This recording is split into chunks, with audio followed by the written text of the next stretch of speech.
No, no problem. It happens. All right, starting from the top. And then for everything else, yeah, I'll just try to repeat my question Sure. subtly.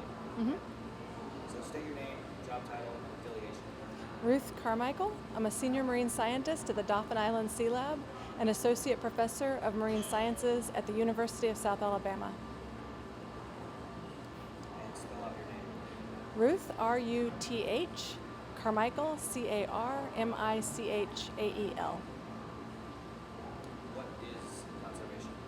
For me, conservation has to do with preserving either rare lineages or rare species, and typically this is for the goal of protecting biodiversity. What is pollution?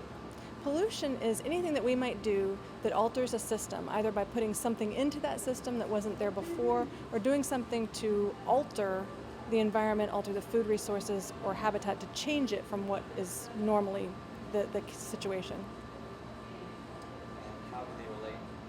So typically when we do something to alter a system or change the system, we may be affecting the habitat in terms of its ability to provide shelter or ability to provide food resources, and that can ultimately result in the loss of species, which is can result in rare species or species extinctions. What is the biggest challenge we face dealing with conservation? Sure. The biggest problems that we face with conservation really is twofold. First of all, identifying what the problems are, what are the primary direct or indirect threats to biodiversity, and then ultimately figuring out how to manage them. How does pollution affect the ocean and sea life? So anything that we might, pollution might affect ocean and the sea life because anything that we do that alters the system from its normal function can potentially affect food resources and habitat availability and ultimately result in species loss or species extinctions. How does this affect the fishing industry? So for the fishing industry, pollution may affect it by, not just in terms of things that we might put in the water that affect food resources and habitat for fisheries species, but also fishing itself, which takes out animals. And so that can affect the overall number of fishery species that we have available for future. So it's a question of sustainability. What is so important why is it so important to protect our fisheries? It's important to protect our fisheries so that we can, first of all, we have to think about fish as part of the overall ecosystem so that it's not just about fish that we eat, but it's about how those fish contribute to the overall function of an ocean system. But then, of course, most of us do enjoy our seafood and love to eat fisheries. And so we want to make sure that there are fishery species there for the future. How does the strict management of fisheries benefit our waters compared to other countries? So management of fisheries is a really important concept in conservation because it helps us to ensure sustainability. It allows us to make sure that we have a balance between harvest and other factors that are affecting fish abundance or diversity and what we might need for future human resource use, for example. Management of fisheries is important to allow us to strike that balance, and that can mean many different things in different countries because they have different types of fisheries, and actually how they fish or the types of threats to the fishery may be very different. Is pollution isolated only to the ocean? Absolutely not. In fact, one of the most important sources of pollution to the ocean has to do with our proximity to land, because everything that starts out on land ultimately can be washed into or end up in the ocean. So for example, someone who throws a water bottle out their car window on land, that water bottle can ultimately make its way into the ocean. So there's some very important land-water links, and land can be one of the primary sources of pollution to the ocean.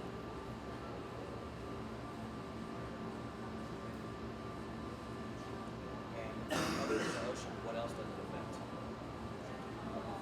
Can you re-ask that question so I understand what it is? I'm sorry. What else does pollution affect other than the ocean?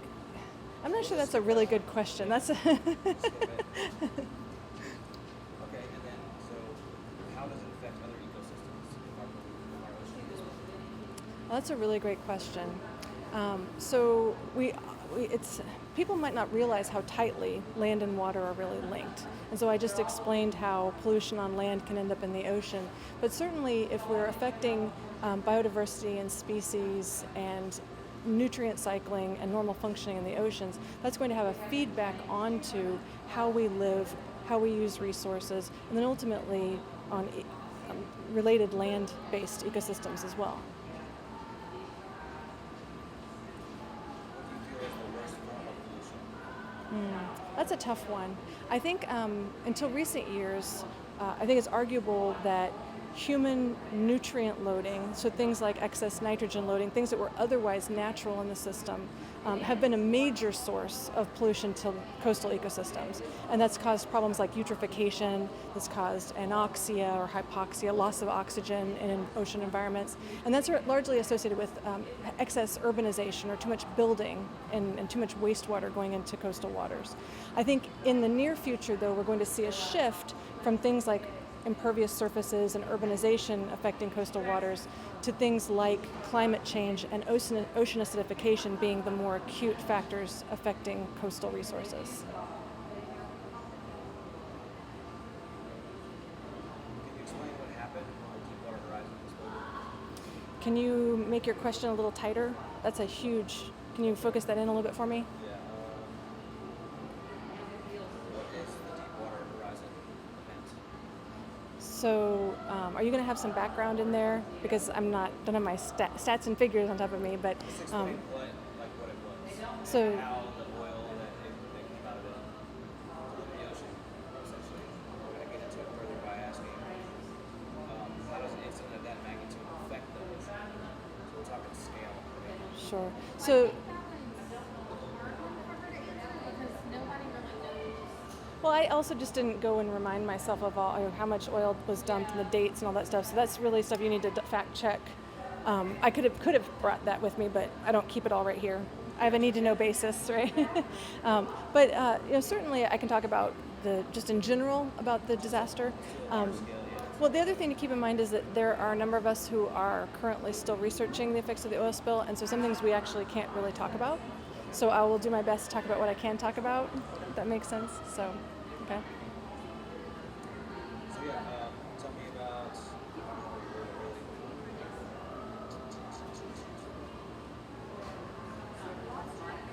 how does